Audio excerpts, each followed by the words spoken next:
Hey, everybody, how you doing? Well, that's good. Welcome to PHLY Flyers, presented by Mortgage CS. Check out mortgagecs.com/PHLY to start your home buying process today. Company NMLS ID number 1464766.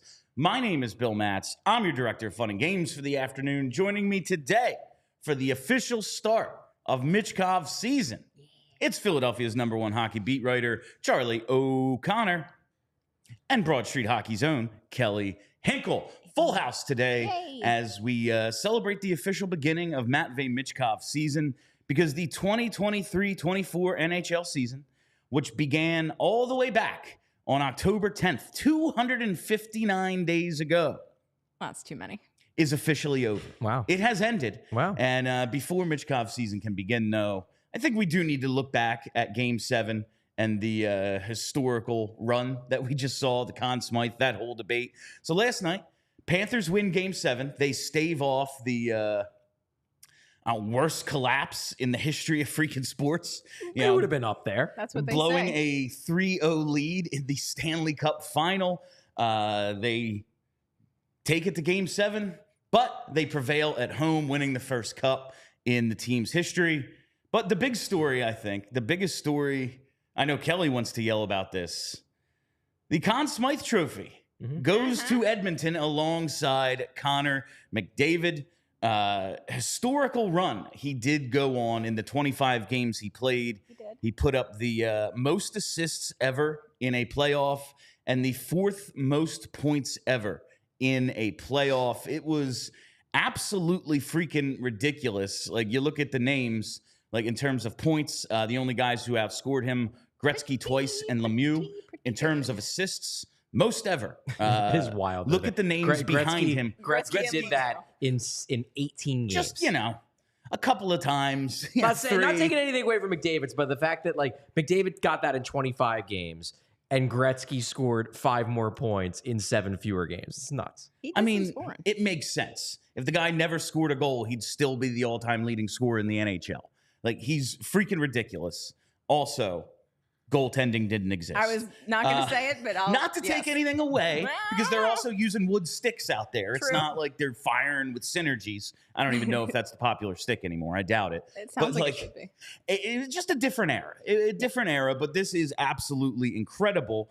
The thing that I found the craziest, Chris Jastrzemski, who's one of the producers on the TNT broadcast. Okay. He's a Flyers fan as well. Hey. Isn't he the guy who... He wrestled with Biz. Biz put him through a chair. Yeah. Yeah. He tweeted this out the other day. Going into the game, his playoff numbers would have been good enough for first, second, or third on half the teams in the league. It's freaking incredible what he was able to do. And he actually listed some of the teams. For assists, he would have been first on the Ducks, tied for first. Tied for second on Philly. Tied for second on Carolina. Wow. Look, this is incredible. In the 42 points, he would have been third on 3 different teams, top 5 on, 12 teams. His run, just in terms of pure point production, absolutely insane. However, no points in game 6 or 7. 0 points. Was he the playoff MVP? So I didn't know that I cared about this until this morning, I think, because here's what happened. So I was half asleep when all of this happened last night, because it was the middle of the night for me, because I'm an old person. And so I rewatched everything this morning. The end of the game, the cup coming out, all the things. Had my yearly misting up when the cup came out, I always do. And then I watched the Sportsnet montage, which every year just absolutely slaps. And then there was also, an ESPN, ABC montage that they played at the end of the broadcast. And both of those montages featured several of Bobrovsky's just batshit Dominic Hasek style saves that he made over the course of this playoff run. And I was like, you know what? It's kind of bullshit that Connor McDavid won. And I think this gets to a couple of things. First of all, it gets to the idea of what is the most valuable player. We have this discussion every year. I don't want to do it again. Is it simply we do this with the heart every year. Yeah. Is it the best player, or is it the player that provided the most value to his team? people have different ways of approaching this subject, whatever. But also, Charlie tweeted at me this morning, Bobrovsky's final save percentage. I think he said it was 906. 906. Not an average as fuck, right? Just okay. Just fine. But the problem with that is that his box stat, the one that you point to, is affected by the couple of shitty games that he played. There's the no 8-1, He played the shitty games, though. he did. However, Connor McDavid also had several games, not just game 6 and 7, where he had 0 points. Fair. Those are shitty games for Connor McDavid, and they don't affect his box That's stats. the number can never be subtracted. I guess you look at points per game and it's less. You can do that. But like the number never goes down with points. You can only add to it. Right. Whereas save percentage, it gets knocked down big time. it takes a huge fucking hit when you have one game at 760. Exactly. I think the counter argument to that, though, is that a team can win. Like, Connor McDavid doesn't score. He did not score in game 6. Edmonton won. Yeah. A team can win when a player doesn't score. Right. A team cannot win when a goalie plays as shitty as Bob played in his bad games. Which argues that he is the most valuable player to his team. But that's so you're giving him credit for having bad games? No, because I'm that not, shows his value. No, I'm not. No, giving and him, to me, it shows the outsized impact of the goalie. Fair. And then if you want to make the argument that the goalie should be the MVP of every season No. and of every playoff run, that's fair. It's I just probably, disagree with it. That's it's probably true. like in terms of value No. provided. Yeah. But I know this isn't something we can do, but you look at like Stoley's numbers. Just not he didn't play in the playoffs. Like what, the one game where they were getting blown out. Yeah. But Stoley had an awesome regular season. You put him in there, I think Florida could still win. You replace Connor McDavid. I mean, yeah, that's true. But I also think that Bob's performance a week and a half ago, 2 weeks ago, we were talking about him like Hall of Fame. Yeah, which was insane. Right. But I'm the just same saying reason that, why his good performance in Game 7 is insane. It's all recency It was very bias. good. No. But over the course of the playoffs, he was sick. He was insane. His numbers, if you go game by game, are incredible, shitty. Same with McDavid. Goals, assists, zeros. Like it's a long playoff. I just think like in 2010, Danny Briere leads the playoffs in scoring. That's not enough for the Conn Smythe. In a regular year, like, no, just because you led the playoffs in scoring doesn't mean you're the MVP. Yeah. Like, yeah, give it to Taves, whoever. This year, where he lapped the field. Second in scoring was Evan Bouchard, 10 points back. Draisaitl's 11 points back. Hyman, Barkov, Nugent Hopkins, and Tkachuk all at 22 points. 20 points back. Then the closest opponent 20 points back. This was an historical run despite the result. And I think this is, listen, it's whatever. He didn't even come out for the, why would you know? Because he knows. Of course not. Because he knows that. He doesn't want to look at that fucking trophy. Yeah, he's ticked off. He lost in Game 7. It's a consolation prize. It is. But there does need to be some recognition of, we just showed the names he's up there against. I know. Gretzky and Lemieux and no one else. But also, that's fucking insane. Also, I think Wyshynski tweeted the PHWA ballots for the Conn Smythe. And I think Bob got like 2 third-place votes and 1 first-place vote, and that's it. Yeah, I think that's fair. I guess. So if you were given the choice between Forsling and Bobrovsky as MVP for the Panthers in this. But if I was given the choice between Barkov and Bobrovsky, I'd pick Barkov every day. That I can go with that. That's fine. If you want to say Bob should have been third, I can get behind that. There were multiple people voting for Forsling, and he had a great playoffs, but he was really not more valuable than Sergei Bobrovsky. That's just silly. That's crazy. I think you can make the case that, like, there's an argument with goalies, and this is a completely fair argument, that especially in the playoffs, you want a high variance goalie. Like, I think back to Halak in that series against the Capitals back in 2010, where he wasn't great in every game. In a couple of the games, he got pulled. He was bad. But he stole the games he won. And you could certainly make the argument. Let me put it this way.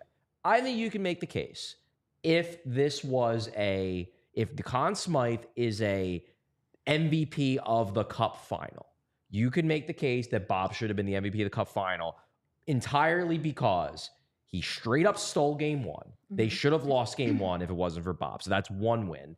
And then he was probably the biggest reason they win game 7. Yeah. And those are 2 wins that were like outsized impact level of Bob giving them, basically stealing them 2 games. I wouldn't quite say he stole game 7, but I think he probably has the biggest share of the win percentage in terms of who deserves the credit most for game 7.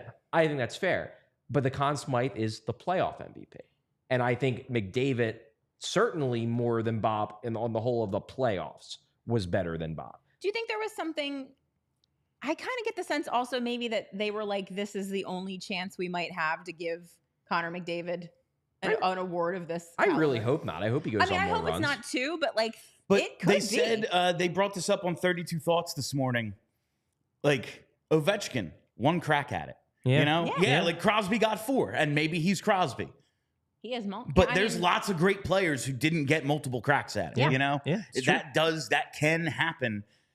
This was, I mean, we looked at the path of the Western Conference and it was like, oh yeah, look at the Oilers and then look at the other side of the bracket where like, yeah, Dallas, Vegas, and Colorado all had to beat each other in order to get to the Western Conference final. The Oilers much easier. Like it might not always unfold that way. Yeah. You know, it's just this year was kind of the year for the Oilers. I'm not saying like next year could unfold the exact same. They could be better next year. But, like, it is possible. But I don't know if that came into the voting, but it is something to think about. I guess I'm far more open to the case that, and, like, look, the way that the award is defined, it is playoff MVP, the best player in the playoffs. 4 so rounds. by the definition of the award, Connor McDavid, in my mind, is the most deserving player. Right. However, I am open to the argument because I make this argument about the Selke. That the Selke, the way it's presented in the definition of the award is best defensive forward. And my argument is, yeah, but come on, everybody believes it's best 2-way forward. Yeah. So, like, let's stop kidding ourselves. You're not here. winning that thing with 30 points. It's best 2-way forward. Like, that's what it is. Yeah. Change the definition because that's the definition everybody follows anyway. I'm open to the argument that the Conn Smythe really should be changed to best player on the team that wins the cup. Like, I think that's fair. And you know what? I'm open to that argument. But my opinion is that if that's the way we're going to define it, Bob still shouldn't have won the MVP. It should have been Barkov. I'm not against the idea of a losing player winning the contest. I'm fine with it in these rare occasions. Yeah. It shouldn't happen very often. But if sometimes, Reggie Leach sets the all-time goal-scoring record, sure. If J.S. Jaguar takes fucking Marty Brodeur to 7, all right, cool. You know, if Hextall takes Gretzky to 7, all right, that makes sense. You know, for especially incredible performance. Look, I think LeBron should have won the year that Iguodala won. Because that's like fucking silly. Like, the best player in that series was LeBron. The difference but is they had a that super team. The difference is that that's the Finals MVP. That's just one thing. The series. Yes. Like if it was playoff MVP for the NBA. Yes. That would have been insane. And that Iguodala was really good in that series. That is what sets the Conn Smythe apart. Like Super Bowl MVP is the Super Bowl. Right, NBA Finals MVP. Like they have their own now conference Finals MVPs in the NBA. Yeah. Like the NLCS, ALCS has an MVP, and then the World Series has an MVP. There's one in hockey.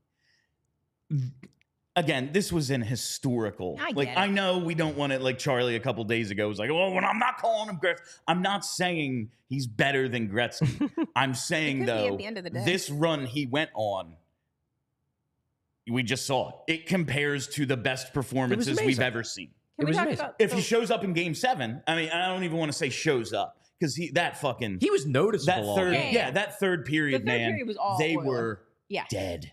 Yeah. Like my God. The end of the game. I don't know how they were skating. When they're regrouping behind the net, it was like they can't. I don't know if they can get to the other end of the ice. There's like 20 seconds. I'm like, so this is just one more rush. Yeah. Like we are not gonna get 4 chances at this. We're gonna get one. Yeah. You're gonna have to beat them on a 1 or something. Like so. Yeah, that was absolutely. It was insane. So wait, what we just watched was that an all-time great final? It was really good. It went gotta be up 7. there. Yeah. It's a 1-goal game to decide it. It was entertaining start to finish. Both teams won 3 in a row. Like that was pretty good. That was absolutely freaking. You know what was cool about it is that it seemed like last night the whole world, I mean online obviously, not just hockey people, were like captivated by game. Like they were on Game 7. It was a and great narrative. Number one, Game 7s are fun. Yeah. Number two, it was the opportunity to either see a historic comeback or a team somehow pulling themselves off the mat when it appears they've been knocked out. The narrative was fantastic for casual fans. I'll tell you, there were some complaints, and like, listen, we're predisposed to complaining about the way the league is run because it's run poorly most of the time. Yeah. I think being on a Monday was huge. I think it was a good thing? I think summer Saturdays and Sundays are pointless.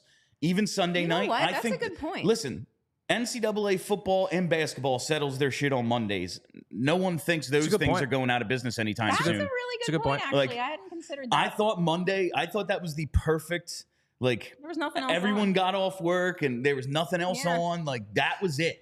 You come 8 o'clock, boom. I thought that was actually well done the way this schedule unfolded for this to end Game 7 on a Monday I think and have the attention of the entire sports I think the series was stretched out far too long. It was. The week off before the series started was insane. But I do agree with you. I think Monday ultimately was a good day to have Game 7, although, of course, they never would have known it was going to go to a Game 7. No, this could have ended on a Friday, and it would have been like, well, what the fuck? Yeah.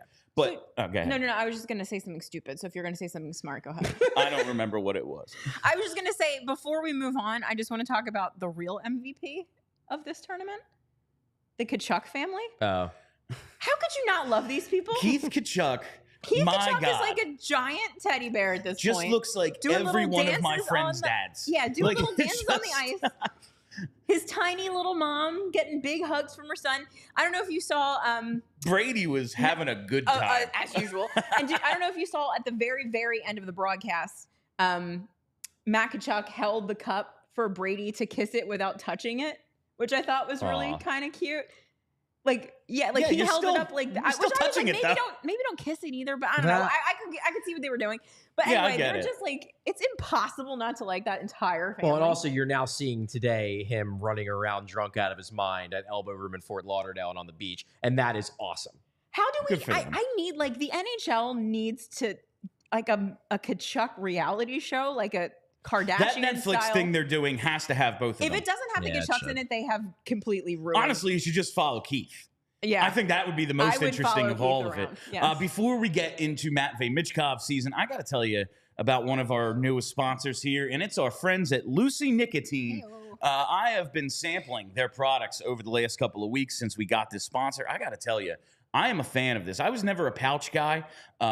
Just not for me. I dipped once in college and I was like, ooh, this ain't for me. But this isn't chewing tobacco. This is 100% pure nicotine, always tobacco free, available in pouches, gum, and breakers, which they're really pushing. But I have been on just the regular pouches.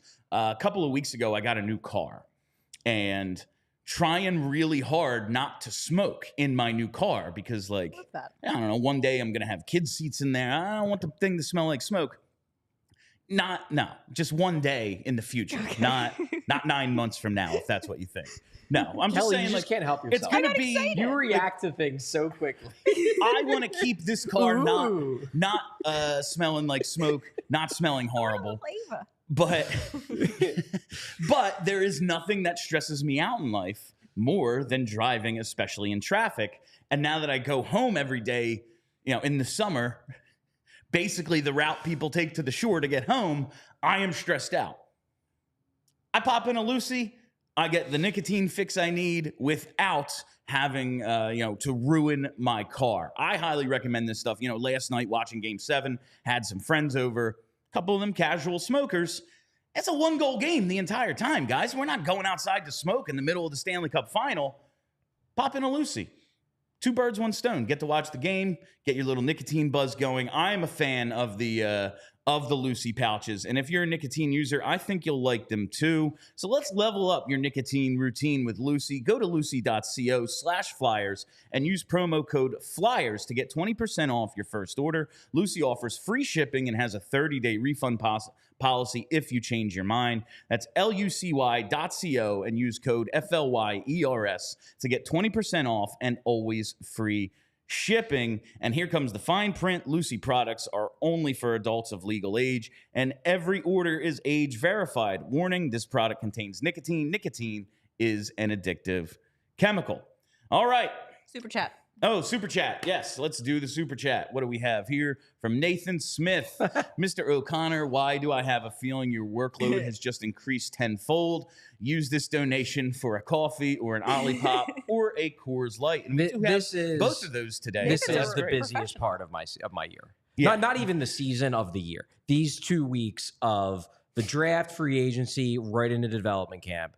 This is when I have zero free time. Not to mention the breaking story of whoever gets hammered and gets arrested on Canada Day. You Yeah. never know. You never know. You never know when the What's team Claude captain Giroux is up going to to? slap a cop's ass.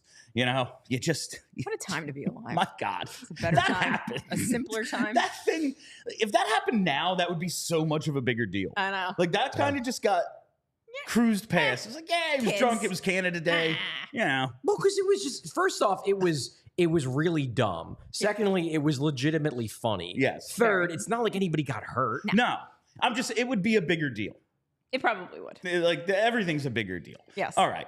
For no Now, reason. with Like this- I remember somebody was like I think this was like maybe like 4 or 5 years ago, and somebody on Twitter like posted something. I think people were like pumping up Claude Giroux for whatever. He was like, "Well, yeah, he got arrested for assault." It's like he slapped the ass of a cop. Come on, A male cop.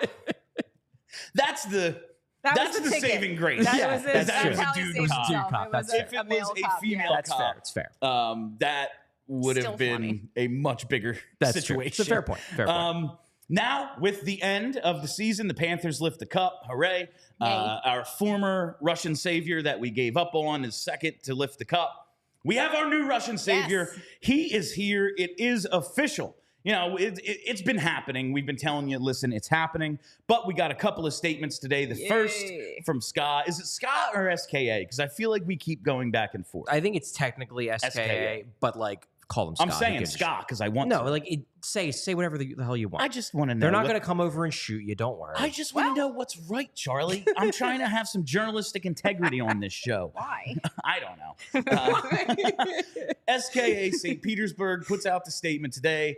Matvei Michkov is leaving SKA. The forward will join the Philadelphia Flyers. His KHL rights remain with our club. With SKA, Matvei won the 2022 Karlamov Cup and became the first player born in 2004 to play for our senior team. Good luck in the NHL, Matvei. Nice. That part is over with now. yes. And we get to the Flyers statement. They put out one as well where they're just kind of saying, yeah, we're happy to have him. This is awesome. Yep. It is. Well, they This- had to put something out just so people didn't freak out and think, How come it hasn't? Yeah, what are the Flyers doing? Does it Why is matter? it Are they going to get him? official? Are they going to? What's taking so Is something going to go wrong? No, nothing is going to go wrong. And now we can probably, I mean, he still has to sign the ALC. That hasn't happened officially yet. Why not? But I think we can say Danny Briere's first year on the job, because this was, last year, but it's come full circle. Right. His first year on the job, I would call a resounding success. Absolutely. You got the 2 first-round picks eventually and other shit for Ivan Provorov. Your big swing paid off. Yes, you lost Cutter. Bring in Drysdale. Well, maybe it ends up being a huge win. Who knows? I have trouble complaining about anything Danny did, considering the way this worked out. We get him 2 years early. Maybe they knew, maybe they had no clue, and this is just good fortune. But guess what? You need fucking good luck in this league. Seriously. If there's one thing we've learned, luck has an outsized goddamn impact on these things. I'm happy that this is all going to work out. We're going to get to see this guy like sooner than most of the draft class. And one of the reasons he fell to 7 is because, we don't even know when we're going to get him. It's like, we're getting him right away, actually. 1 Skill year. issue. I can't. 1 year. 1 year. It was Skill gonna- issue, Montreal. 3, man. Yeah. Thank God, because if we had to do this for 2 more years, Oh my God. like breaking down what he's wearing in fucking Instagram posts, I mean, we would have I done might it. retire. We would have done it. Oh yeah, we would have. It would I'm have not only leaving just this gotten job more. ever. It would just have gotten more and More- more deranged. Yes. Truly. No, this That would have might been have been like I'm doing the show from a padded cell at a certain point. Like, yeah, every show has to be remote because Bill, he's not allowed in society anymore. But I'm just like, I'm happy for Danny and Jonesy and everything because like the beginning of their plan is coming together. I'm happy for everyone of the fans because we have something to be happy about, and I'm happy for us because goddamn, this is way more fun than like, oh, I don't know. What are they going to do with Ryan Johansson? Are they going to be able to buy him out? Like, that sucks. Yeah, and we're going to talk about that stuff, but it's Michkov season, man. It feels real good. It's going to make the 2024-2025 season so much more interesting. Oh, my God. Because had Michkov, and I was fully expecting Michkov at the very least to spend one more year over in Russia. Yeah. That was my expectation. I was thinking they might be able to get him out a year early. But especially given the fact that Cutter Gauthier, that whole thing happened. Yeah. This upcoming season in my head was going to be the Gauthier rookie year. And that's what was going to make this year interesting. And then the next year was probably going to be the Michkov rookie year. And that was going to make that year interesting. And then after that, hopefully they're ready to take the leap into actual contention. Suddenly when they lost Gauthier, it was like, you know, it wasn't my first thought, but it certainly came to mind of like, well, man, next year's going to kind of stink, especially if they do what I expect they're going to do in the summer and like not chase after any big free agents, maybe make a couple of hockey trades, but like not have a big splash offseason. It's just mostly going to be a little bit of like a run it back type of thing with the same dudes, but probably with a weaker defense because they don't have Sean Walker anymore. And suddenly you're like, well, next year, you know, I don't think they're going to take a big step forward and people may get a little bored. Well, now people are not going to be bored. Now, however this goes, whether Michkov jumps into the league and immediately starts tearing it up, which would be awesome, or if Michkov struggles out of the gate, or if Michkov butts heads with Torts right out of the gate, like we're going to have a lot to discuss and a lot to break down. And there's going to be a lot more interest and eyeballs on the Flyers than there have been in a while. And I'm very excited about that. For us, it's dope. Just like, yo, we have every single post game, there's going to be like, okay, the Michkov report. Like, what did he do tonight? You know, that's, we talked about this, I think, at exit interviews when it started. Okay, this is what's going to be this offseason. They break all that down. And I asked, I was like, all right, so we did this thing this year where we opened up the offense a little and some guys took some steps, but kind of sounds like they're running it back. What's the point of, like, we're drafting 12th. We know they're not tanking. They're going to do the same kind of thing again. What's the point of next season? It kind of just seems like they're killing time. Now, there is, like, yes, Brink and Drysdale, that's something. No, I mean, and but like for the it ain't Matvei Michkov. for the diehards, watching Jamie Drysdale's development and seeing what he's going to become, that was always going to be interesting. It's important. The crazy people, and I say this with all the love in the world, the crazy people who watch this show every single day would be very interested and very engaged with the idea of, is Jamie Drysdale a bust? Is he going to be what they expect him to be when they traded for him? What about Brink? You know, what are they going to do with Konecny? There would have been stories. There would have been lots of things for people to care about. But if we're talking about the casuals and we're talking about the people, like I've seen articles from people. I've seen people on like the Gargano show be saying like, I'm ready to be a Flyers fan again. This is interesting again. There's going to be a lot of them. And that's really cool. It's so exciting. It's been a long time since we've had like an influx of new Flyers fans. And this is an excellent opportunity for them to make some. And that, in my opinion, is always super fun. Like, I love new hockey fans. Yeah. Because they find out so quickly that it's just the best fucking sport in the entire world. I think this was also on 32 Thoughts. Reggie Wayne, the old receiver from for the Colts. Indy. Yeah. I saw that tweet. Just tweeting last night, like, this is awesome. I have no idea what the rules are, but this is fucking great. It's like, it is. Yeah. Anyone you expose to this game likes it. Yeah. And this is like a way to actually expose it. And like, that's really fun. It's fun for us. It's a great game. I remember this was probably like mid-season when we were doing our Mailbag Mondays. And somebody asked the question. It might have been in the chat or it might have been on Twitter. I don't remember. But it was like, hey, I really want to try to get my girlfriend into hockey. What do you suggest I do? And I was like, it's easy. Take her to a game. Take her to a game. One game. Like, if she is going to enjoy the sport, that is going to be the way you hook her. Yep. Because, like, on TV, it's good. It's fun. I watch hockey on television all the time. It's okay. Yeah. It's fine. There's something special about watching it in person and engaging with the sport and seeing it live and seeing how fast and how skilled these guys are. Mm-hmm. And I do think one of the reasons why fandom in Philadelphia has dipped, obviously the all-night success is a big part of it, to be sure. Yeah. But another part of it is that there just wasn't anyone to get really excited about. Yep. I I love watching Sean Couturier play hockey. I do. I I love the subtleties of his game. I love the intricacies, the intelligence, the anticipation. As a hockey insano, Right. that appeals to me. Yes. But if you're a casual fan, watching Sean Couturier is not that big of a deal. No. If you're a casual fan and like there's a guy on the ice who at any moment could pull a Michigan or dangle through 3 straight guys and score, that appeals to them. Yes. And As Matvei it should. Michkov As has it that should. ability. Yeah. Right. No, it's very exciting. And like Hockey Live, I will say, is I think the biggest difference between TV and going and seeing it live, like in a positive way. Like I hate going to NFL games. I don't think it's good. It doesn't like, seem I think that. the product, NFL is a made-for-TV I think product. it is a television show. I agree with that. Like baseball, like it's just like you go catch a ball game, but like you can watch it on TV. You're not missing anything. Baseball is a social event. Yeah. That's why you go. Like to you games. go and it's Going not to the just the park is game, an it's the experience, ballpark, the whole thing. Yeah. Hockey is, man, you watch that live, you're like, holy fuck, are they fast? Yeah. Oh my God, they're killing each other. Like, he just punched him. He just punched him straight in the face and you saw it. Oh, he's wearing gloves. No, it actually hurts more with the glove. Like you just feel, like you can actually feel the sport when you see it live. And there's a reason. And people I want to play, I want to get the jersey, I want to go and be a part of it. And there's a reason now. Yep. Like, yeah, man, like a Farabee jersey is cool.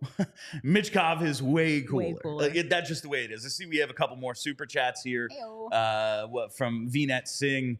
I know Charlie O'Connor said there is no impact on TK signing, but given Matvei Michkov will need his big contract in 3 years, can you have $20 million in cap allocated to 2 right wingers? Well, I guess there's a couple things here. Number one, we don't know that Matvei Michkov is going to play well enough to get hopefully a $12 million contract coming out of his entry level. That's a problem that we have. Yes. But like that's not a certainty. No. It would be cool, but it's not a certainty. Secondly, they certainly can. I mean, they can Look do at it. Toronto. They can do whatever they want. Yeah. Now, should they? I don't know. That said, I mean, I don't think it's quite fair to position Konecny as, well, he's only a right wing. Like he plays the left side a lot. And if Michkov is purely a right wing, only plays the right side guy, I'm sure he'll get tried out on the left occasionally too. They're going to try out things. Might not happen immediately, but at some point down the road, I'm sure they'll give him looks in different positions.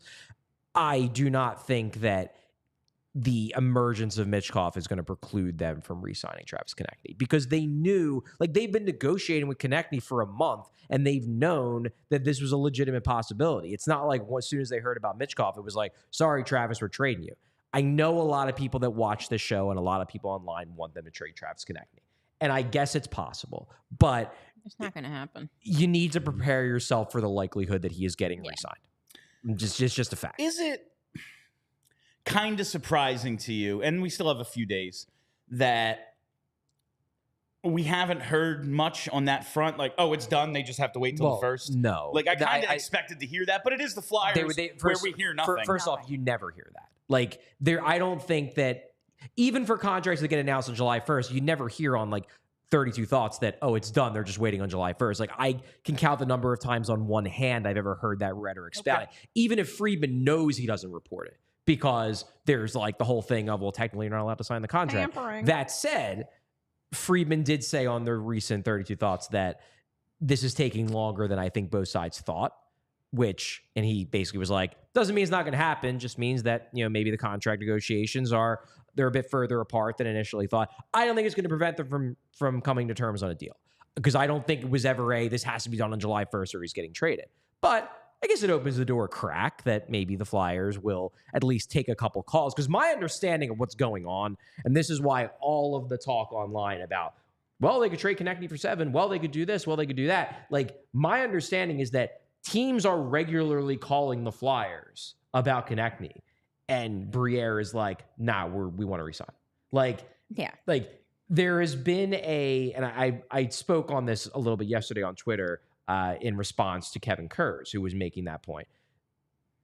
There's I don't even want to use the word, but honestly, it's the right word. There's a delusion on Twitter that Travis Konecny might get traded that has been fueled by people who want him to get traded, just talking about it constantly. Yeah. And then the people who don't know all the details see all that talk and assume it's likely that Travis Konecny is going to get traded. Whereas in reality, it's a lot of people that want the Flyers to trade him, just saying it over and over again, hoping they can speak it into existence. No, and I have had casual fans be like, so like they're trading Konecny?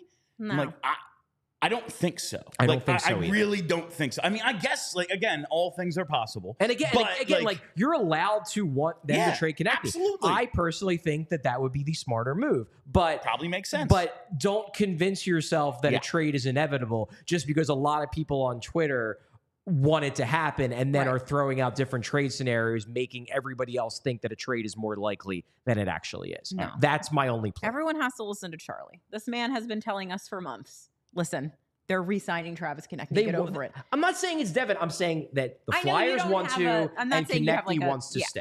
Right. Usually in those scenarios, the two sides come to an agreement. You are Usually. plugged into the vibe of the front office, and the vibe is we're signing Travis Konecny. Yes.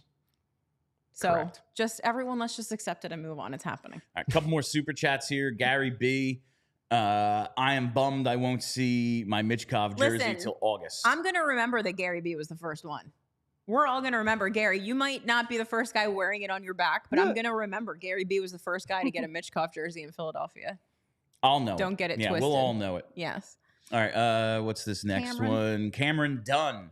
Hypothetical. If Cutter never left, TK is traded at the draft 100%, right? Why? Also, I wish you guys had a hair metal outro like you used to. Oh, XOXO. That was Albert. Albert's song. I hated it as the intro. It was not a good But intro. I loved it as the outro. I thought it Good. was fine when the show was over and we weren't forcing people to listen but to Cameron, to answer your question, no, I don't think. I don't know what those two things have to do with each I other. mean, the argument, I guess, is that you have more talent. It gives you more freedom to move out a guy like Konecny. But I guess. here's the thing.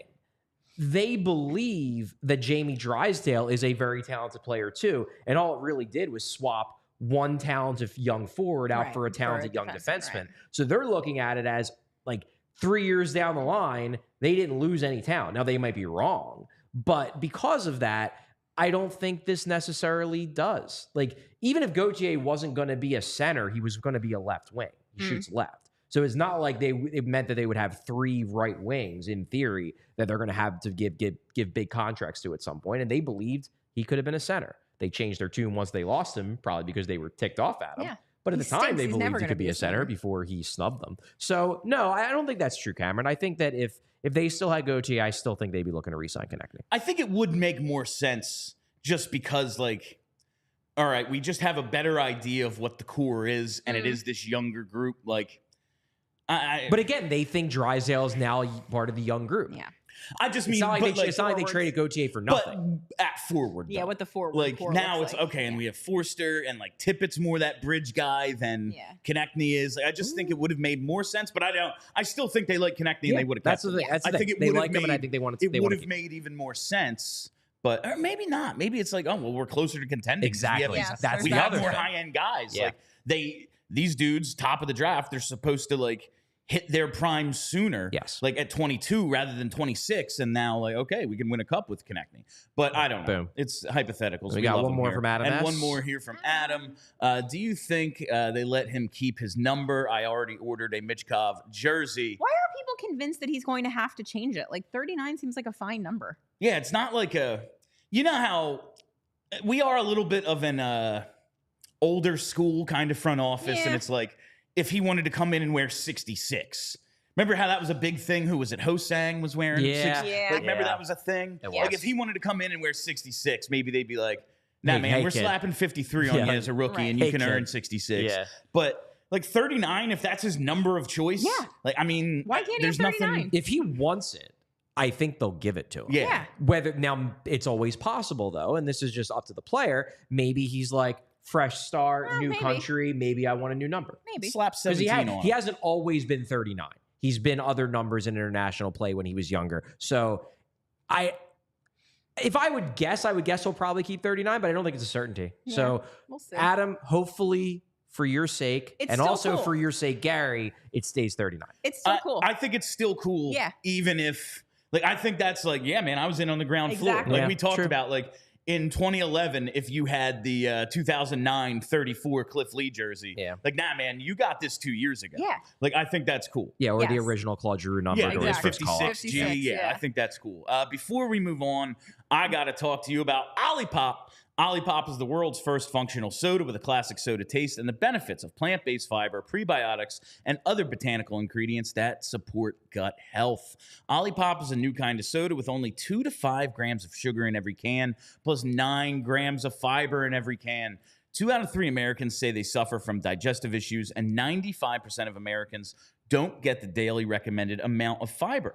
Well, Olipop is tackling both these issues with a drink that tastes just like soda. Prebiotic fiber is the food source for the beneficial probiotic bacteria in your gut, and Olipop has 9 grams of prebiotic fiber in every can that can help support your digestive health. When you've got a gut like mine, you got to keep it healthy. Olipop available online and in almost 30,000 retailers, including their most recent launch at all Wawa stores. That's right. Now you can go get your Hoagie Fest, you can get a bag of chips, and you can get a delicious soda that isn't a can of poison. And the 2 flavors that launched at Wawa, you have the classic root beer, you have the strawberry vanilla. Yes, I said that right. Both I'm a pretty big fan of. You know, I like to mix my strawberry vanilla with a little bit of tequila. Nice summer drink for you. Just throwing that out there. And right now, you can use the code PHLY20 at drinkolipop.com to get 20% off your next order of Olipop. This discount only applies to one-time orders, not to subscriptions. Olipop is sold online, drinkolipop.com, as well as Amazon, and available in almost 30,000 retailers nationwide. I told you about Wawa, but you can also get it at Target, Sprouts, Wegmans, ShopRite, and GoPuff. But especially for your first order, drinkolipop.com. Use promo code PHLY20. Boom. 20% off. Seems like the way to go. Just saying. Drinkolipop.com. All right. Now we get to my question. Well, actually, I wanted to ask this yesterday, and we didn't get to it, Charlie. I think I just forgot. How much better is the Flyers power play right now than it was on the final day of the season? Significantly better. They They finally have a guy, and obviously this is assuming that Michkov's talent level translates. I'm expecting it to, at the very least, with the man advantage. They finally have a guy that teams have to worry about, especially as a playmaker. It remains to be seen what spot he ultimately fills. Also, whether Rocky Thompson can actually figure out how to use Matvei Michkov to his full potential.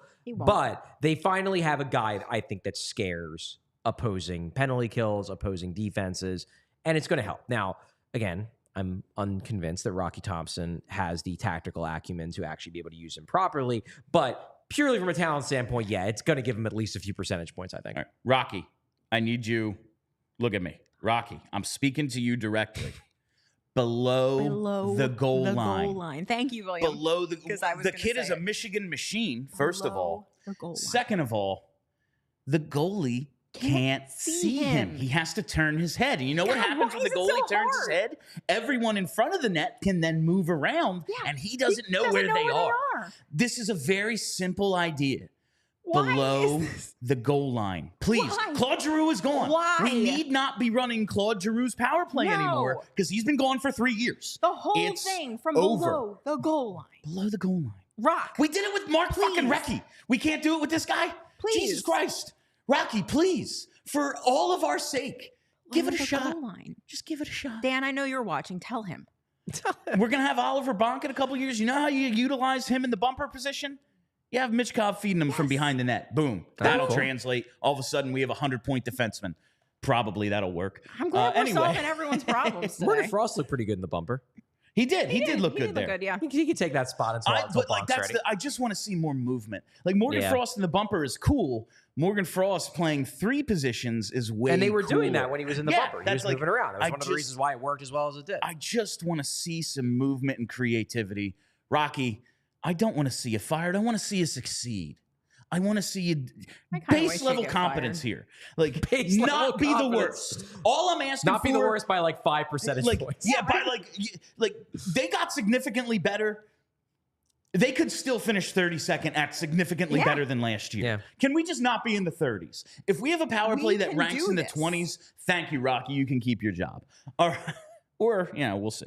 Anyway. Got a quick super chat for Gary another D. super Gary chat. D's just throwing us super chats. You think anybody has a Frost jersey number 68? No. For those who don't remember, that was No. the jersey that he wore at development camps. Maybe like one person. Maybe there was Gary, like, maybe it's you. maybe it's Andy. maybe there was like a charity auction and someone has that jersey. That's Possible, That's possible. I guess. That could be, yeah. Like a game worn, practice worn, whatever. But Yeah. other than that, I would be surprised. It's hanging up next to Tomek's sex number goalie jersey that he wore at I development love camps. this. So they've slapped Yager and Briere's number on this kid. Yeah. Man, the expectations for this poor bastard. Like, you drafted me in the 20s, right? Yeah. They were Give me a trying to break. do TikTok manifestation before TikTok. All right. I got to ask now, going back to Florida winning the cup, obviously copycat league, and that's funny because they're cats. Hey. Obviously. Aren't you clever? Yes. How far away now are the Flyers from competing with a team like Florida? Because, like, Pretty far. no, but like the blueprint can never be Edmonton. It can never be Colorado. Like, these are teams fueled by generational dudes, like multiple. Yes. Florida, Carolina, those are kind of more the Dallas. Those are kind of more the blueprints, I think, for the Flyers. And just looking at the core as it stands right now, Matvei Michkov, he's here, number one with a bullet. That's him. Then you look TK, Tippett, Forster, Frost, Coots, Cates, Paling, Brink, Farabee. Like, that's your core forwards right now. You also have Barkey and Tuamala some time away. Presumably, whoever you take with this pick, And, an early number pick 12 at least, and possibly 32 as well, depending upon if they go for it. But yes, you've got the makings of a young core, a youngish core. On D, in terms of core, I'm looking at three guys: York, Sanheim, and Drysdale. That's about it. And then with Bonk, McDonald, and Andre, Maybe all Bonk, kind of we'll see. Yeah. And then agree in with net, Erson, Fedotov, Kolosov, Zavragin, Bjarnson. Yeah, I who would the say hell knows? Erson, Fedotov, Kolosov are your now guys. Yeah, and then down the line. Zavragin and Bjarnason are the guys down the road. If no one in this group establishes himself as a clear-cut above-average goalie, then you have a second wave coming in 3-4 years. What are they still missing? Is it still as simple as 1C, 1D? Like, I mean, those are the big ones. I think obviously. 1C. 1C is the is like the do big, they have big the one. depth to compete with these teams, and we're just missing that guy? So here's what's interesting to me about The two the guys. Panthers with regard to the Flyers. Obviously the Panthers have some guys that they drafted that are central to their success. Very good players, can't deny it. However, if you look at the team that won last night, a large part of it was assembled surgically through trades and all kinds and free agent signings and that kind of stuff. Meaning that, like, we look at Bill Zito, he did an insanely good job putting that team together. It's a great and GM. it wasn't just drafting. Hell of an arm, too. Also, I love him. He cried so much last night. Did he? It was adorable. Anyway, we might have, maybe we have a Bill Zito. Like, maybe we have a guy who's capable of putting together a team bit by bit through multiple avenues, not just drafting, that will get us where we need to be. Are the Flyers where they need to be? No. Are they not going to get there because they don't have the draft picks? Also, no. Like, they might be able to get there the same way that Florida did. No. They had to make trades and signings in order to be the team that they were last night. You look at their cap friendly while it still exists. You go to the Florida Panthers and few you more see, days. you Ripped see in. how every player was acquired. Barkov, draft. Lundell, draft. Ekblad, draft. And their number 3 goalie, Spencer Knight, draft. Everyone else, trade, sign, or waiver claim. Yeah. Right. Exactly. It's doable. 4 guys, and one of them's the number 3 goalie. That's it. One of them's been on the team for 455 years. I feel like Ekblad's been in the league for 20 years. Somehow he hasn't. It was the Philadelphia draft. It was, yeah. 2014. But like, Should have kept. While obviously you can't look at Florida and how good they are and be like, yeah, man, the Flyers are almost there. What you can do is look at the Florida Panthers and be like, well, shit, the Flyers can get there. It's doable. They definitely can get there. You got to make some shrewd moves. You got to, Exactly. like, it's again going to take some luck. It's You got to going get take rid of some guys that you Yeah. like, for sure. Maybe Absolutely. some Farabees or whatever. Like, you're going to have to part with some guys that you like. You're going to have to make shrewd moves. You're going to have to get lucky a bunch of times, find diamonds in the rough. but it can be done. I think the one interesting takeaway that I come out of this, and I don't, to be honest with you, like, I'll say this straight up, even though this puts me at odds with a lot of people, I don't really believe in the like, well, just look at the team who won the cup, and then that tells you what you need to do with your roster to win a cup. Like, to me, all of the top 5 or 6 teams in the league were good enough to win the cup. Sure. Yeah. 5 of them just didn't. But like, you can look at any of those teams and say, I could build my team like that and plausibly win a championship if the breaks go my way in the playoffs. So I'm going to get that out of the way. But if we're going by this, you can only judge how to build a cup team by teams that have already won the cup. One interesting evaluation I think you can make out of this Florida Panthers team is that I think it shows that you don't necessarily really need an, oh my God, super stud number 1 defenseman. Because you look at this blue line core, like Gustav Forsling, really good player, great find. He looked awesome in that playoff run.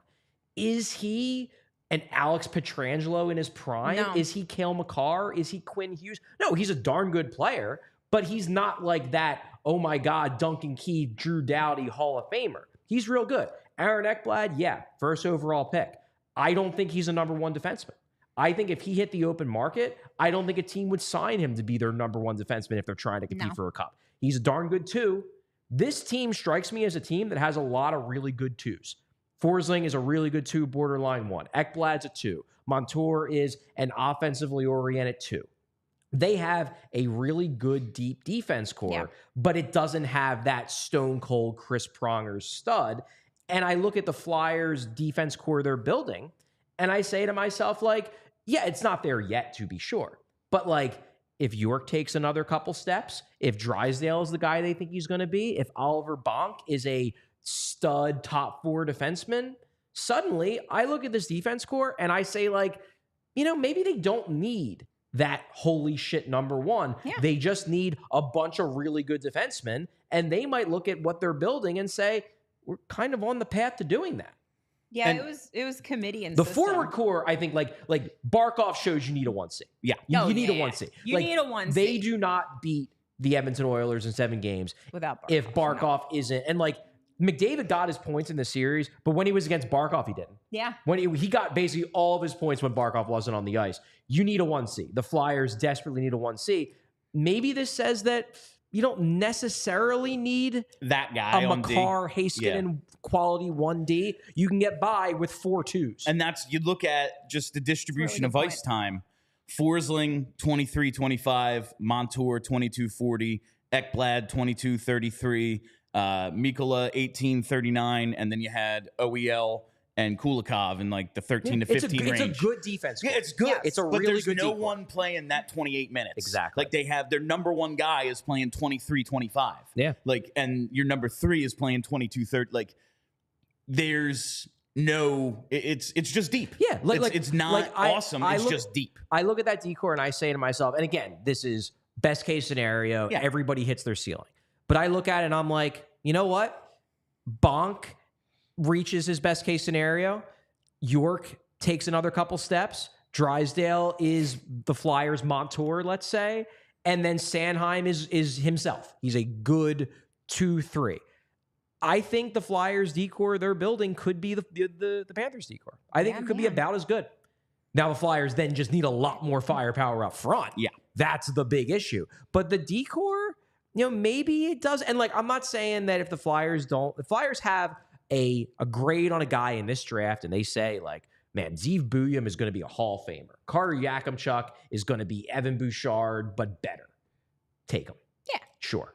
But I don't think it is a, like, you hear people say, well, you need a number 1 defenseman. Maybe you don't. Nah. Maybe you don't need a Cale Makar. Maybe it makes it easier to win cups when you have Cale Makar because Cale Makar is real friggin' good. But not necessarily because he's the number 1 defenseman, just because he's a top 5 NHL player. Yeah. Before we go any further, I got to tell you about Bet Parks Casino, baby. Bet Parks Casino is perfect for after-work get-togethers, date night, or even girls' night out. Sip on tantalizing drinks and soak up those warm weather good vibes right now at Parks Casino. Parks Casino, this is how you win.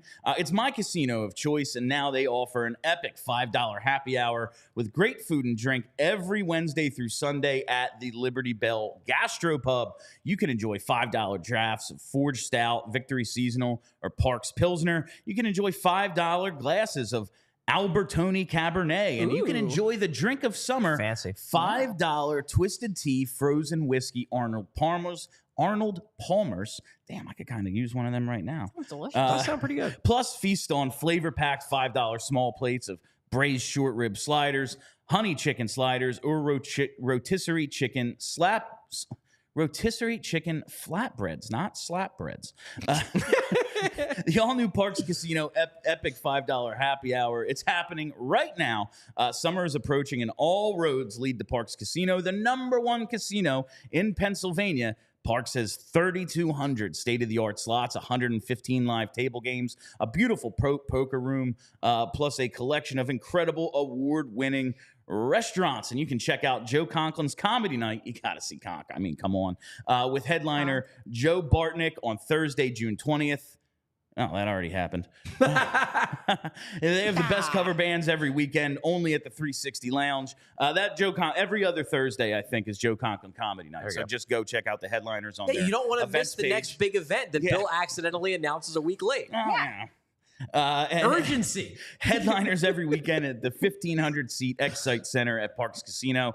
Just announced for September 27th. This hasn't happened already. Hasn't happened yet. No. Tiffany Haddish. Tickets for all shows at parkscasino.com. I know who that is. Visit parkscasino.com. Must be 21 plus. Gambling problem? Call 1-800-GAMBLER. Parks Casino. This is how you win.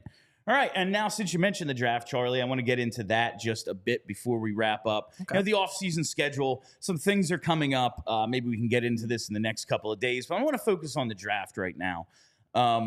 Just likely scenarios. Like right now at 12, we've talked about Berkeley Catton. We've talked about Carter Yakimchuk, Consta Helenius. Who do you think we should be like really focused in on if they are just picking at 12? Say it's the 12th pick, Flyers are on the board. I know it's so hard because we have no idea how picks 6 to 11 are going to turn out. But just based on what we think the Flyers value, who do you think their target William, is? Okay. Actually, something Very interesting drop today. A very important aspect of the draft lead up. It was indeed Uncle Bob McKenzie's draft ranking list. Yeah. And to give you some background on the Bob McKenzie draft list, when you read a Corey Pronman ranking list or a Scott Wheeler or a Chris Peters, if you read or a Craig Button, you're reading their evaluation, their personal rankings of the players. So like Corey Pronman has Carter Yakimchuk as his third best prospect. That does not mean he thinks that Carter Yakimchuk is going to go third overall. It means that if he was a GM and he had the third overall pick, he would take Carter Yakimchuk there. That's an important distinction from the Bob McKenzie list, the final list that comes out the week of the draft, because that list is not Bob McKenzie's view of these prospects. Bob McKenzie probably has spent very little, if any time at all, watching these prospects those margs, play. Baby. He's drinking those margs. Yeah. He's semi-retired at this point. Exactly. What that list is a solicitation of a bunch of scouts and team executives that he knows, and then he compiles all their rankings together and puts together a list of what essentially is, in the moment, the week of the draft, industry consensus on where these guys rank. So McKenzie's list in general, almost every year, it performs the best in terms of predicting where guys will be drafted. Maybe not the exact spot, because the list, it's not a mock draft. It's not saying, well, if this team's at 11 and this guy's ranked 11, that's who they're going to take. But it is giving you an idea of how NHL teams in aggregate view the rankings of these players. Yes. So that list came out this morning, and at number 12 is Berkeley Catton. I like it. At number 13 is Carter Yakimchuk. Ooh, interesting. So these are two guys we've been talking about for quite a while, that if we're talking about the Bob McKenzie list, one or both very plausibly could be there at 12. Charlie v. Bill. Here we go. Catton versus Yakimchuk. We're going to have to settle this somehow. Should we have some sort of bet on this? I would put a bet on it. What should we Be careful, because I own a Tony D'Angelo jersey because of making a bet with Charlie. So watch out. I had to buy it with my own money. Maybe we'll open it up to the comments if anyone has any good ideas. Yes. Put it up here. What me and Charlie can put Yakimchuk v. Catton, and if it's no one, Kelly wins. But some of the other players that we've talked about, because we talked about a lot of them, Conn Smythe is up at 9, which is interesting. That's higher than I maybe thought. I thought Yakimchuk might be in the top 10 and Hellenius might be down around the teens. Hellenius being up at 9 makes me wonder if he could go maybe to the Devils or the Sabres at 10 or 11. You have TJ Ginla, also a little lower than I thought. He's at 10. Look, I wouldn't say that TJ Ginla is like the guy I'm rooting for, but it would be so fun if TJ Ginla was a Philadelphia Flyer. I would like be so that, into that. and I think he's going to be a really good player. That would be a lot of fun. That'd be a super fun pick. Then you got Beckett Seneca at 11. My read is that I think he's going to go a little higher than that because I get the sense that Seneca and Yakimchuk are interesting because I think both those guys are guys where the aggregate list might be underrating them a bit because they are guys where either the team really likes them or they really don't. Like there are teams I think that have Seneca as high as like 4 or 5, and there are teams that have Seneca at like 16, 17. And I think the same thing is the case for Yakimchuk, which means that if a team picking at 6 or 7 or 8 happens to really like him, Yakimchuk could go a lot earlier than 13 because there's a wide range of opinions on how good he is. Whereas someone like Sam Dickinson is at 6 because everybody likes him. All right, that was my next question. In the event that they move up, because that's fun to think about. And Danny said we are open to that. He also said we're open to all scenarios. And also there was the Travis Yost report about strongly hinting that there is a trade up at least partially agreed to in principle. He's a pretty good insider. He did break the Jacob Markstrom trade earlier that day. So something to keep in mind, to be sure. Now, people have asked me like that, because people are paying attention to the Flyers again. They want to know. Like, they sure are. So I love it. Say they move up to 7, like who would the target be? I have been saying Zeev Buium and Sam Dickinson. And I think Sam Dickinson, look at the size, the London connection, I think that would be the guy they're moving up for if he's available and they do decide to move up. Do you think that's way off base? Would he be a target for this team, do you think? Dickinson is a guy who I've always thought made a lot of sense for the Flyers as a move up. I personally really, really like Zeev Buium. I don't know if the Flyers do. I think he's great. He's my top defenseman in the draft, so I would run up to trade up for him to be sure. But Dickinson, because of the size factor, the Flyers obviously want to add size to their blue line, and given the fact they already have York and Drysdale and potentially Andre coming, that's a blue line that's not that big. They might want to get a bigger guy. Buium's like 6 foot. Dickinson is like 6'2", 6'3". So Dickinson fits there. There's the London connection, as you said. Dickinson makes sense to me. I've heard some rumblings that they might really like Hatton. I mean, they don't want to wait. It could be a do we want to risk it kind of thing. I had heard things a couple months ago that Yakimchuk was someone they liked. So there are options here. I love having options, and we have to get to this. Bryn just showed me this. The Flyers, they put out that little statement we showed earlier, but they just now tweeted this. Hell yeah! It's you got to play to the crowd. Oh my God, that's a beautiful sight, man. It's sure just is. so. It's just nice to have something to be happy about. It's been so goddamn long. Imagine I've not been mad being at this excited team about for this. so long. I'm tired of being mad at them. I love the Flyers. I want to be happy with them, and I am. Imagine being a top prospect that wants to sign in Philadelphia. Must mean you're special and not a little, small man. That said, I was going to say something else, but I rethought. I will absolutely take anyone who doesn't maybe want to sign with their current team. Yeah, that's cool. Maybe they're thinking about moving them. I'll take Cutter's best friend. Yeah. Going back Bring a him second, in. though, because I do see some chatter in the comment section about some other players. The one thing I will say that I have been hearing, and again, this could all change. You never know. But I've been hearing this for a week or so, and I've been reading this from people who I trust as well. It does seem like the top 5 is starting to come into focus. Maybe not necessarily where, but definitely the players. I think I mentioned this yesterday. And McKenzie basically said as much in his ranking. Celebrini is obviously going 1, but then you've got Demidov, Levshunov, Salayev, and Lidstrom. It looks like in some order that's going to be the top 5, and that the draft, this is kind of a cliche, but it seems like the draft is really going to start at 6 because I don't think anyone really knows what Utah is going to do. Yeah. And there's a lot of different directions they could go, but it seems like we're getting to a consensus that your top 5 in some order is going to be Celebrini, Demidov, Levshunov, Lidstrom, Salayev. So if you have dreams on one of those guys, you might want to pick a different favorite. I gave up on Let the me just say that way. I gave up on the Salayev dream a long time ago. Yeah, I don't think, like, I've said that top 10 picks rarely get traded. They do sometimes. It's rare, but it happens. Top 5 picks never get traded. None of those guys in my mind are trading their picks. None of those guys are falling to the Flyers. So if one of those 5 is your guy, just pick another one. I would say, though, Utah at 6, that's another trade target, I think. I mean, I don't know if we have what they're looking for, but it's... They need to sell some tickets, I bet. They got to sell tickets. They got to sell some jerseys. Tickets, but yeah, that guy needs the money, man. You know, he only owns 2 sports franchises.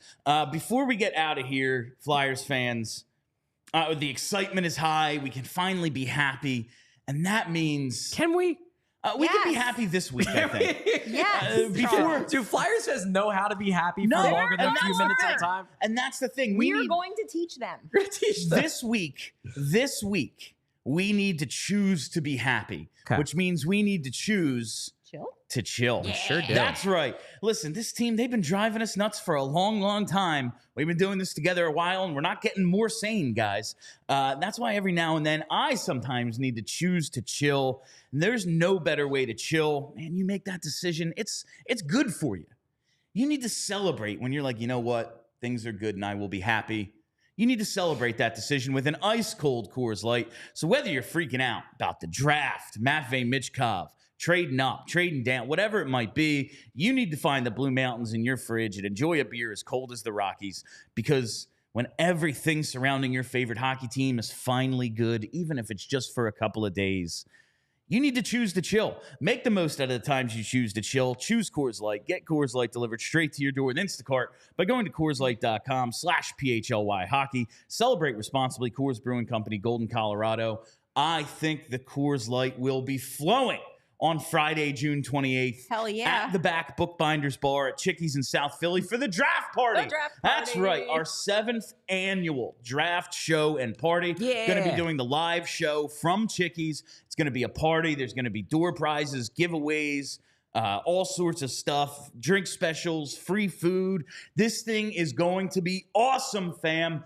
I cannot wait. We will not be chilling. I will not be choosing. I will be in a great mood, but I will not be choosing to chill. But the Coors Light will be nice and cold at Chickies in South Philly on Friday, June 28th from 6 to 11. This live show is going to be a ton of fun. The entire atmosphere. Listen, I called this the other day. It's no longer just a draft party. Like, the draft is going to be cool. We're going to be covering it, talking about who gets picked, who's on the board, blah, blah, blah, all that stuff. This is now a celebration of Matvei Michkov's arrival. This is his homecoming party. Yeah. We're going to be celebrating our Russian savior. That's right. Our Russian savior. I don't know what else to call it, man. It's going to be a celebration of us. We deserve it. Yes. Flyers fans deserve to have a party. Sticking with this team, joining this team now, jump on the bandwagon, whatever it is. You so much deserve a celebration if you follow this team at all. Yes. Because goddamn, it hasn't been easy. Come out and have a great time. Friday, June 28th, South Philly Chickies. That's what we're going to do, is have a freaking party. The rest of the stuff we can get to tomorrow, off-season schedule, buyout window, blah, blah, blah. I will not be on the show tomorrow because I will be en route to Las Vegas to cover the NHL draft for PHLY. My first draft covering for PHLY. Oh, that's right. Exciting. Yeah. And it's at the, man, this is a good one. Man. Vegas at the Sphere? It's at Sphere. Not, indeed. Not Oh, wait, is it not shabby. the Sphere? No, it's just Sphere. I reject that. I will not be saying that. No, I will be saying the Sphere, like a normal human person. Sorry. The MLB. People always get mad about that. No. Whatever. Anyway, I think that'll just about do it for us on this beautiful Michkov Tuesday. Thank you all for listening. What do you got? Do you have something, Kelly? I was just going to say that, like, Gritty's going to be at the party, just in case you didn't know that yet. So, we have that confirmed. You've been doing all the correspondence. I've done no work. So hilariously, we accidentally ended up having our party at the same place as the Flyers official draft watch party, which is working out beautifully because they're just going to send Gritty across the restaurant to come hang out with us for a little while. That walk, because the Flyers thing is at play 2. Yeah. And we're in the back bar, the bookbinders bar. Through the restaurant. The walk through the restaurant is going to be some of the funniest shit It's ever. going to be amazing. Like, that's going to be really, I hope we get like video of And, that like, or something for social. Maybe Steve Coates, but since he's like a human man with agency, I'm not going to confirm that he's definitely going to walk Yeah. over. But Gritty is a Gritty's an character, animal. and he's Yes. forced to do things, Yeah. so he's coming. Yeah, so we'll see. Yeah. It's going to be a freaking good time. And gonna be awesome. we're going to be there, except Charlie, who's going to be doing that professional journalism thing. The rest of us will be partying at Chickies, not making much sense, just freaking out because it's a Michkov celebration. Yeah. All right, that is all the time we have for you today. Thank you all for listening. Thank you for hanging out. If you haven't already, you got to hit that subscribe button. Follow us right here on YouTube. Never miss a live show. Set those reminders. Follow us on Twitter at PHLY_Flyers. Follow the podcast wherever you get those, PHLY Flyers. Boom. Follow that. It's real simple. Thank you to our sponsor, Mortgage CS, presenting sponsor every single day here at PHLY Flyers. Yeah. We love our friends at Mortgage CS. And also, just one more thing. If you haven't already subscribed to our YouTube channel, if you are a new viewer, please do. Yeah, man. We're going to keep pumping out these shows. You want to watch my get updates when I publish all of the rest of my prospect preview videos, which will be coming out even more over the next few days. Subscribe, and you get those updates immediately. If you didn't got to think- smash the bell so that you don't miss surprise shows Yeah. like you guys got yesterday. Exactly. Especially when, like, I'm going to see it on Twitter and Bill tweets out the wrong link, so he has to Oops. delete it so people just don't jump in the live show accidentally. Like, so make sure you have those reminders set because sometimes I tweet the wrong link. Shit happens. All right. I think that's finally it. So. Again, thanks to Mortgage CS. Thanks to everyone listening. My name is Bill Matz. That's Charlie O'Connor. That's Kelly Hinkle. Stay loose and sexy, Philly. We all silly like the mayor.